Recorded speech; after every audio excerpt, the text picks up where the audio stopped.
Hey, this is Natalie Callback, and I'm back here with Nancy Curry. I'm super excited. I'm going to say the date so you guys know when we're doing this. It's March 26th, and I'm so excited to see Nancy. Hey, Nancy, how are you doing? I am wonderful, and I'm so glad you knew the date because my days are kind of running into each other. So I am very happy to see you too, and to see your studio and your new place. How exciting! That's true. I don't even know when we did our interview. I might have still lived in the old apartment because we did that really like It was early. still in the summer or something. Yeah. Before Creative Jumpstart started. So I'm super excited to have you. I loved your tutorial for Creative Jumpstart. Now we can actually also talk a little bit about it. So Nancy, tell us, not in detail, of course, because we might still have people who haven't seen it, but oh, who are Right. you? This is one of my studio dogs. This is Hi. Oh, Angus. look at his paw. He's like, I want to be in the picture. There's another one behind him too. That's so I'm cute. working. I'm working.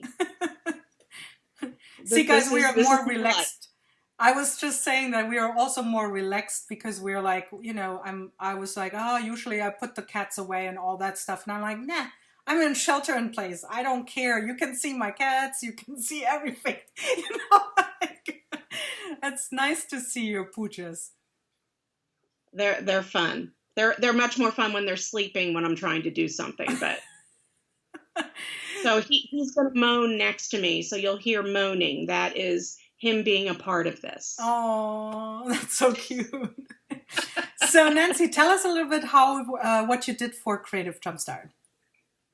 Okay, well, I decided I wanted to work with a record for some unknown reason. I think it was a challenge for me, and I was in Goodwill, and because I when we spoke, I hadn't decided what I was going to do. Right. I was in Goodwill, and I was there for martini glasses, believe it or not, because I was painting those at that point. And I walked by and I saw records, and I'm like, oh, records, 25 cents a piece. So I bought a few home and decided to go ahead and see if I could work out a project. So um, we did a clock, and I was tickled with the ones that were posted.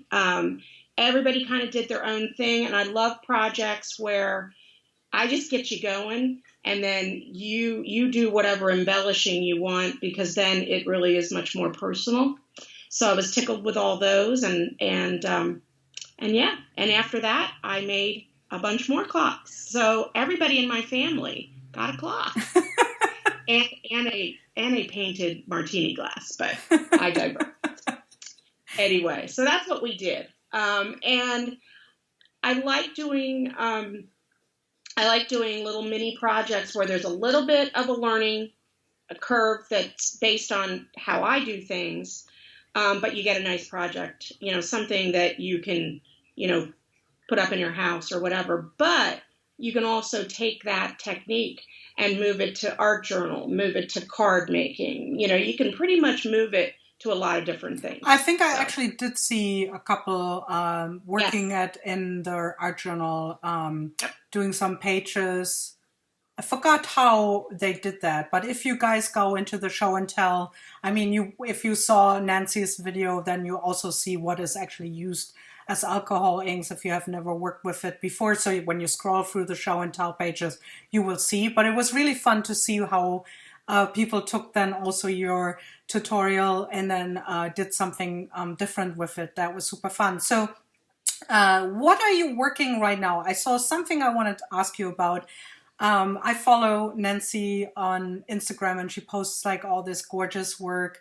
And one thing that's still stuck, like I might be wrong and I don't know if I'm saying it wrong, but I don't know even what you call it, but it's kind of like an alcohol ink technique collage. And you did one where you made a collage and you made these like amazing like flamencos, but they were special flamencos.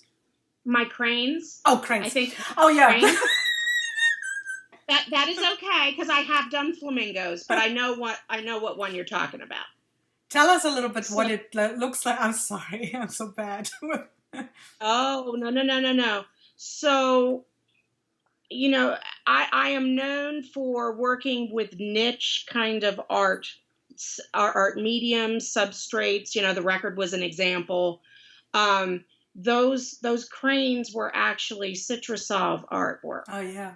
So, and I teach that around the country and online, and you know, basically taking National Geographics and liquefying the inks. And then when I first learned how to do it, maybe 7 years ago, I kind of got in a rut. I did the same thing every time I worked a piece. They sold. It was great. But a year ago, and a lot of people do know, I was diagnosed with cancer. I could not create in my studio. I think it was the stress, but I could tear papers and make birds. Mm. So I have an entire series of I call them the bird brains. And the cranes I did in the around Valentine's Day, but it was really interesting. I thought they were beautiful. I saw a picture somewhere, and then I did a little bit of research, a little bit of intel, and they were down to 100 of them. They're Japanese, Mm. and they were down to 100 of them in the world. And so Nat Geo had a really cool video. And at the end of the video, there's this little Japanese man going out carrying these big tubs of corn.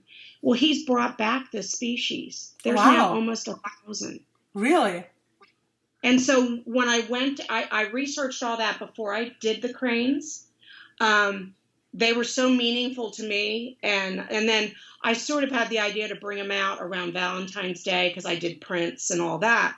But once I read about them, I made sure, especially on Facebook, I posted the Nat Geo video so people could really understand, you know, that it was, I mean, it was a labor of love, but it was sort of a tribute to them too, that they're coming back. I love That's that they so mate for cool. life and, you know, all that. So Yeah. that's all Citrusolve work. I do a ton of Citrusolve work. And sometimes I will take Citrusolve backgrounds and I'll take a photo of it and I will meld that with alcohol ink work and digitally finish it off. Okay, I do a little of that too, so you've probably seen that. Yeah. So That is so cool. Is there a way that someone can sign up for your online Citrusolve? Is that on your website or do you teach classes? Where can they sign up for that? they would go on my website. There's a link to all my social media. I have it's on Stencil Girl Studio. That's where the official online class is. And they can also look on, and I do teach it around the country, so sometimes I might be in their area. I have a newsletter that I have linked to my Nancy Curry art page on Facebook, and it's in my bio on Instagram. So anytime, you know, I'm communicating, you know, I think, yeah, that would be where I would send them, or they can email me, and, you know, I'm happy to, you know, hook them up. I have probably 400 or 500 pieces of Citrusolve art on my social media. So if they're looking through and they don't know what this is, but they see random kind of, what's the word I want? It just went out of my head. Kind of splotches or splatters. That's Citrusolve work. It looks so cool. So definitely check it out. What are you working on? We were just talking, we talked a little bit before we started the interview. We're talking how we are adjusting to our life right now. As you know, a lot of us are being at home. So, and you said you spent a ton of time in your studio. What are you working on right now? Like, can you tell us a little bit about it? Okay, so for those that didn't see the first interview, my superpower was being distracted. Okay, so just a little review, everybody. So I got distracted about a month ago, and it's sitting here. A bottle of, is it on there? There we go. Yeah. A bottle of Payne's Gray acrylic. Okay. Why did that distract me? Not a clue. And now I have several other Payne's grays. So I've been working some single color art and working on values, kind of trying to beef up what I know and understand. And I don't know if a lot of people know, I'm self-taught. So I find my way. And sometimes I find my way the wrong way, and then I have to rethink. So I'm working a lot with working on perspective, working on shadows. You know, some of the stuff that fine art, you know, they learn this, and you know, as they do. I've stayed away from it for a long time, and when I was rubber stamping, I didn't have to do it at all. I just threw a stamp down and you know, made something look pretty, and that was good. So I'm trying to really work with that, and I'm doing it with Payne's Gray. And again, I don't know why. Not a clue. But I love it. So I love. I did see a couple of your pieces that you had posted recently, and they look beautiful. It's very beautiful. But you do mostly abstract still, right? You work no? mostly, but here's an uncharacteristic. This is product placement. This is like so not me. I did this yesterday afternoon. That's cool. Again, I'm on perspective. I'm working on shadows, and you can see it's Payne's Gray. So see, I'm telling the truth. Yeah, I work abstract or and abstracted views of things. Even my flowers are not real. You know, they're abstracted. But yesterday, this is what came out of me. But again, I know I want to work on perspective, and I don't know. I may not do another landscape for 8 months. Who knows? Who knows? I'm also doing a lot of Citrusolve art. I have my first show, a gallery coming up. Oh, nice. Tell us in about November, December, and they wanted all my Citrusolve work, and they want all originals. Nice. So I have a lot of stuff I need to work on for the show. When is the show, and where's the show? The show will be here in Kirkwood, which is a suburb of St. Louis, and it's at the Green Door Gallery. So November and December, it's kind of cool. The show's called The Signs and Wonders, and I'm sharing the show with a photographer who goes and takes pictures of vintage signs, and then I'm going to guess he somehow digitally works with them in some way. So he's the signs, and I'm the wonders. That's cool. Since you take a picture in National Geographic and it becomes some brand new art. So yeah, so I'm doing a lot of that. But then I thought, well, I should work on some of my skills, you know, and I have not had alcohol ink out in a month. I'm taking a break. So, you know, because I tend to work a lot in one medium, and then I move on to something else for a couple months. This is normally my downtime. I don't have anything coming up until, well, I did have a Citrusolve class, but we had to postpone it until we could leave the houses. Right, you know? Right. So this is when I either look at new things, and this is my recommendation for everybody that's in their houses. Color swatching is a ball. I mean, just, oh my gosh, playing with color. If that doesn't raise your mood, nothing will. So I've been doing some of that. I've gone back into Creative Jumpstart and rewatched. Okay, true confession, I'm afraid of doing faces. Totally afraid. So I've gone back and watched Marika's and and Jody's eye. That was cool. So yeah. I'm not showing anything yet because a few years ago I was at a club kind of thing, and the gal that was doing it, well, it was Kristen Powers of Rubber Moon, and she's like, well, we're gonna do faces today, and I was like, what? Get out of here. Not this girl. Well, I spent most of the time on the background, and then I decided I did a head shape, which was hilarious. It looked like an egg. And then I tried eyes and a nose, and it looked like there were movies in the 90s, horror movies called Hellraiser with somebody with pins in his head. That's what it looked like. So it was really neat. And this kind of segues into what I want to say about Creative Jumpstart. My computer keeps turning off. All right. I love Creative Jumpstart because I would never have even looked at the video for the eyes or, just the neat art journaling with the wild faces that were so bold. And I was just like, I want to do this. I do. And then it's taken me a few months to build up the confidence. So I've had my art journal out. I have a couple things sketched, but then I have to put it away because it's still very stressful for me because, it's so out of your comfort zone, right? Yes. And that's the nice thing.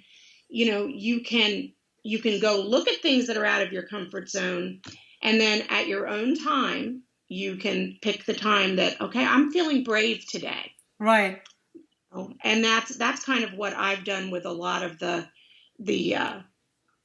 out of my comfort zone ones. And then, it's interesting to me, and this isn't a commercial for Creative Jumpstart at all, but it is so fabulous that not only is there art tutorials, but there are self-help things. I loved the art journaling about feelings.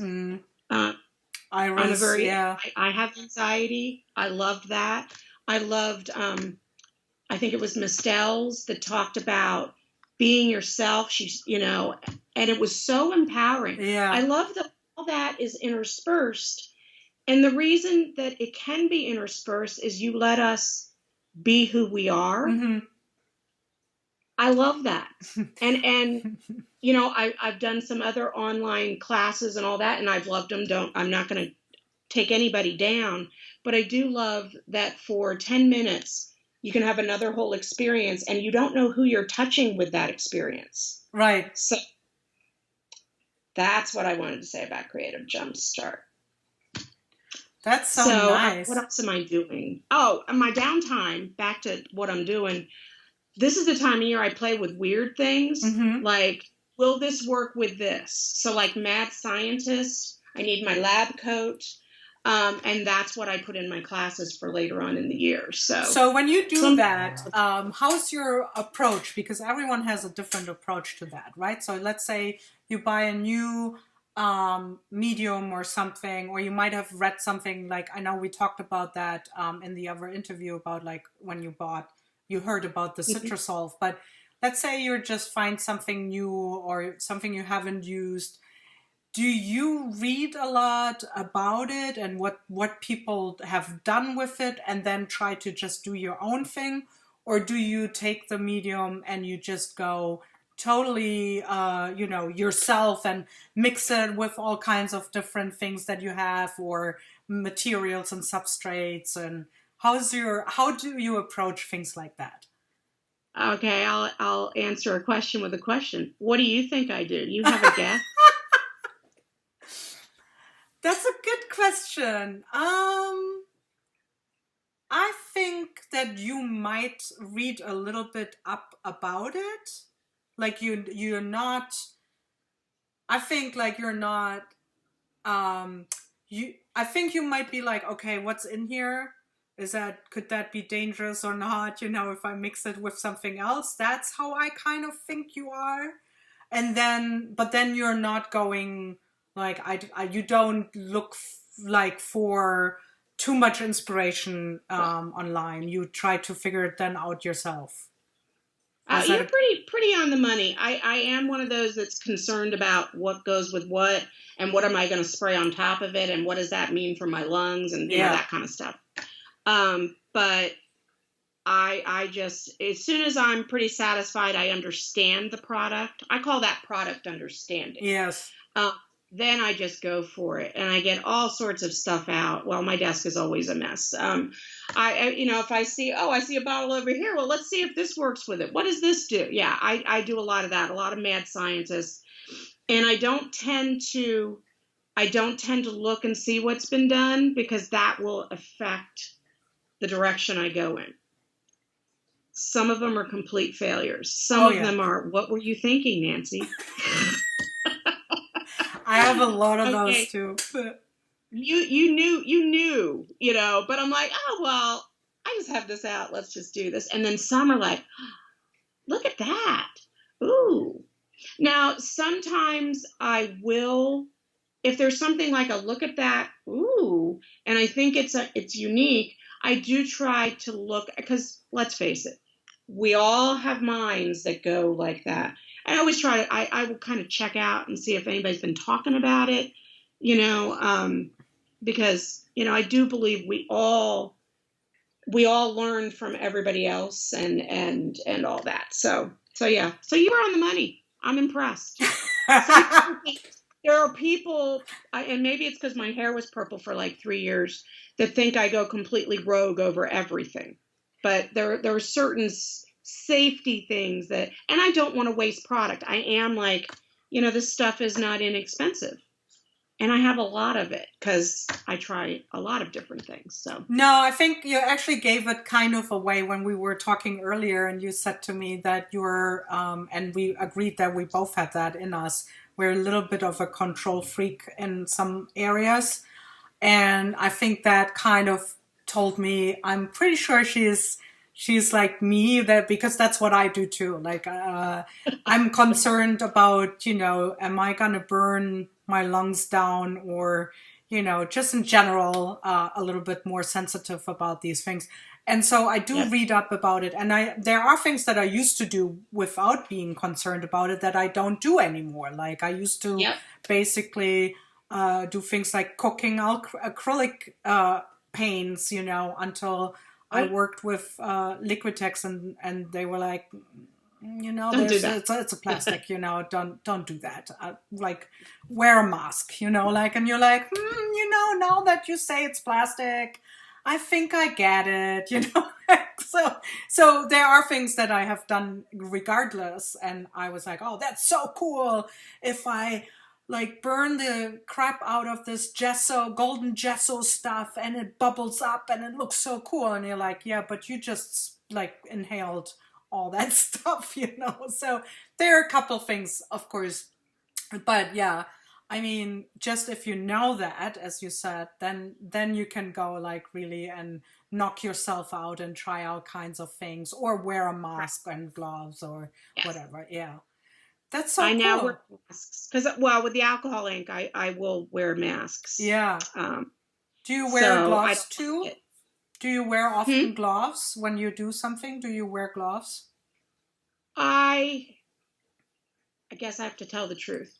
I hate gloves, so I will wear them sparingly, but I wear the finger cuts that pull up over a couple fingers, if I'm just playing with alcohol, and my hand that's doing the work is the one that's more likely to get something on there. Right. But I hate the feel of gloves, but there are some days, if I know it's going to be messy, I will put them on.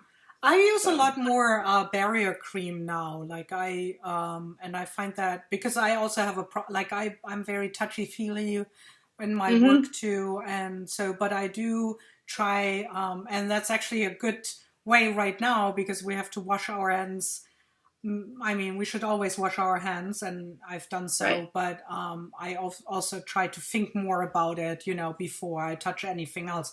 But my hands are not doing so great in the winter anyway. So, but the barrier cream is really cool because then it feels almost like you have gloves on and things don't go, through, and it also keeps your hands from drying out. So check it out if you want. I use this brand from Winsor & Newton. So you just put it, and then everything comes off also without Nice. having everything stained in your hand. So if you don't like gloves like us, maybe try that, right? Well, thank you. See, I learned something from this too today, so that's awesome.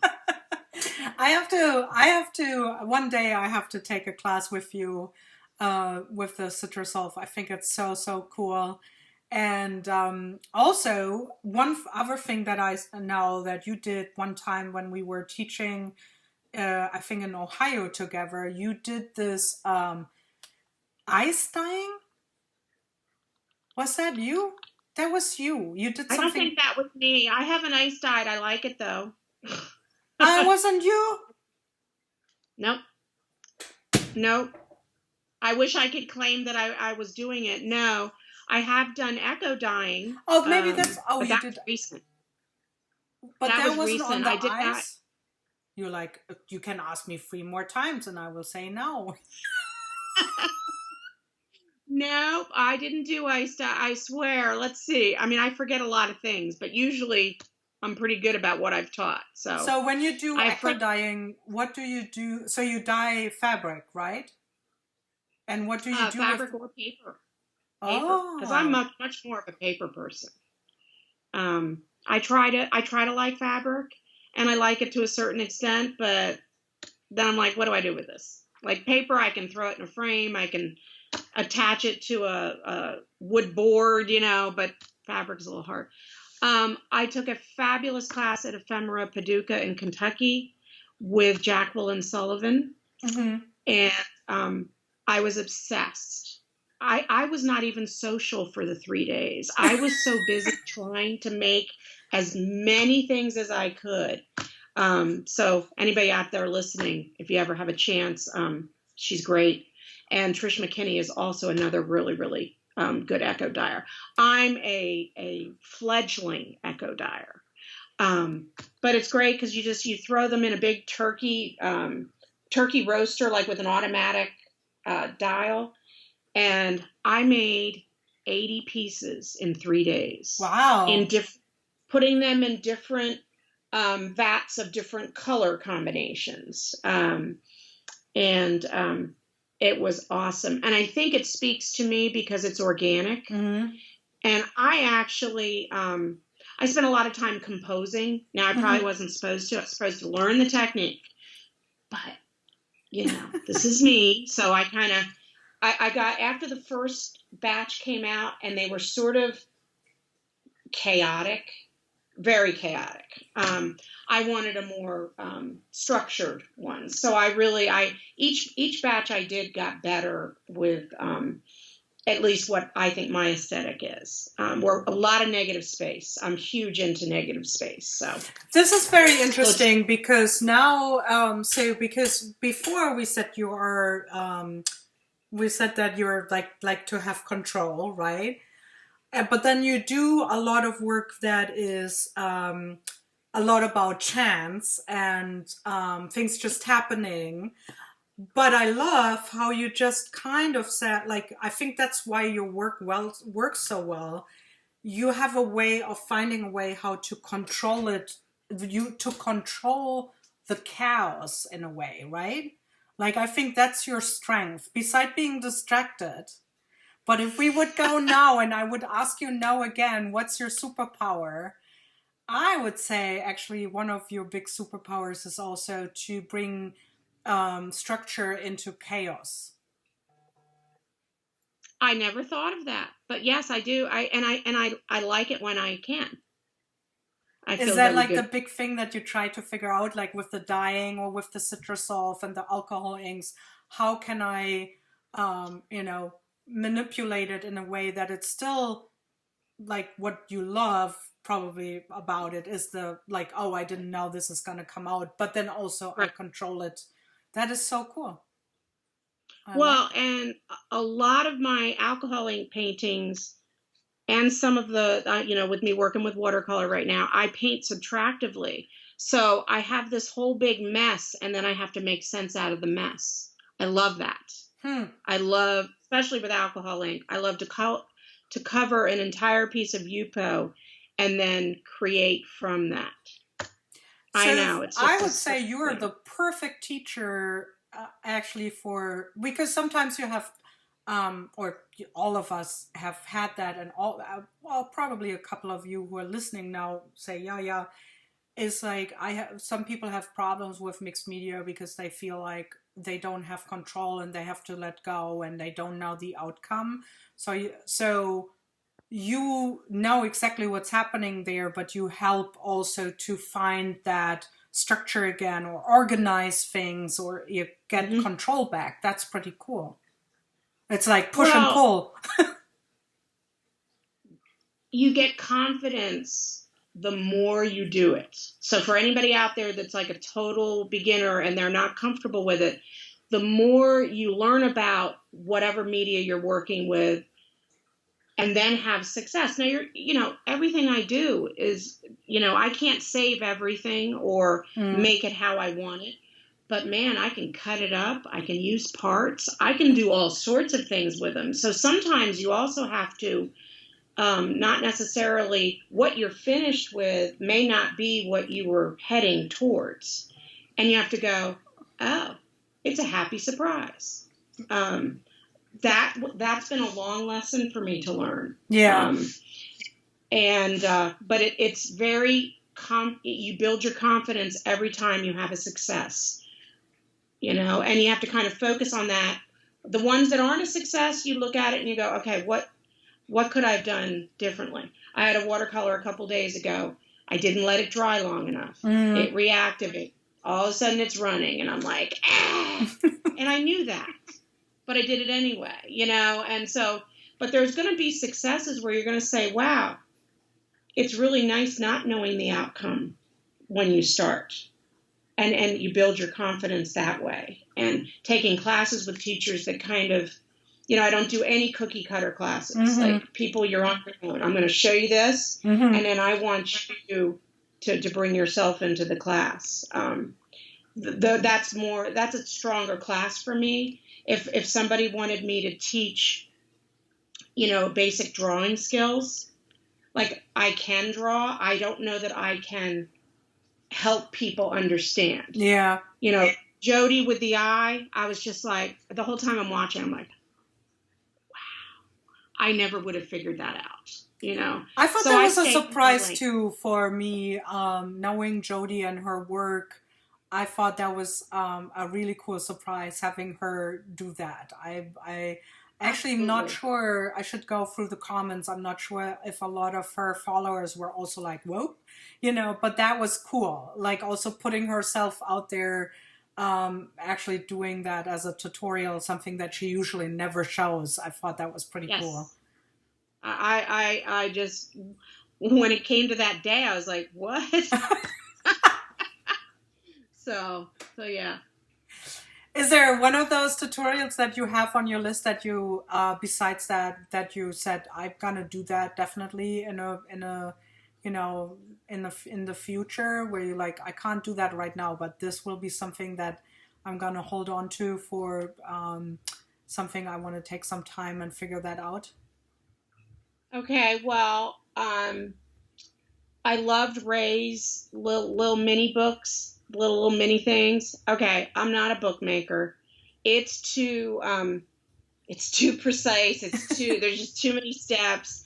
I've taken bookmaking classes and then not finished the books, but I liked hers was more manageable, and I loved her idea of, set yourself up for success. If you're only, and I'm paraphrasing all of this, if you're only going to have 15 minutes, don't be like, in my room, it would be, don't do a 24 by 36 painting, because that's not going to happen. I loved her whole concept. So I want to make some of those little books that you can carry around with you. Love that. I think I like Tina's book idea too. Again, because I don't do that. So those are two things, and I definitely want to get back to the faces.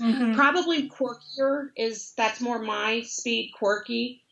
Although the Hellraiser didn't work out for me, and that was pretty quirky, I'm trying to think. Definitely. Well, I loved your corrugated, your architectural on corrugated, Oh, thank you. box Yeah. stuff. Loved that. Never done that.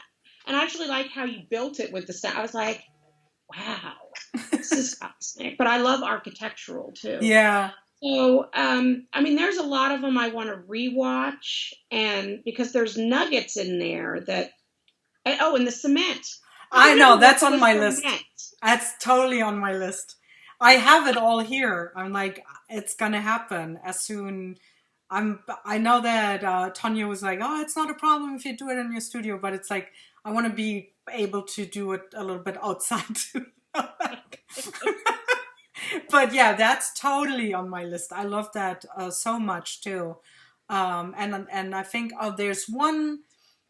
I think it's Christine, and there might be someone else. And if I forgot you to shout out to you, but I know that Christine, one of our students, while Creative Jumpstart was going on, she tried to do every tutorial in January. And if there's others, I love you. You guys are amazing, but I was amazed. And then she posted a picture of all the projects after January. It was neat.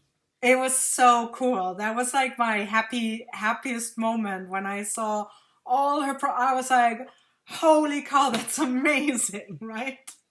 Okay, it was so impressive, and then I was just like, where's my stuff? What's happening here? I had a few deadlines in January for classes later this year, and I was working on those. I mean, I was watching everything and interacting, but like I was not doing a whole lot. And I was like, and she did every one of them. I know. I'm like, kudos, you're amazing. I try. It's funny because every year I tell myself I'm going to do it in January, and then there's so many things, deadlines and stuff that are coming up. But I could potentially do it when I get your guys' videos, because you have your deadlines, of course, ahead of time. But then I would feel like I'm cheating.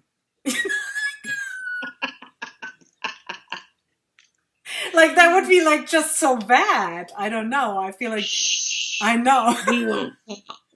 So guys, if you ever see me finishing for every day a project, it's probably cheated.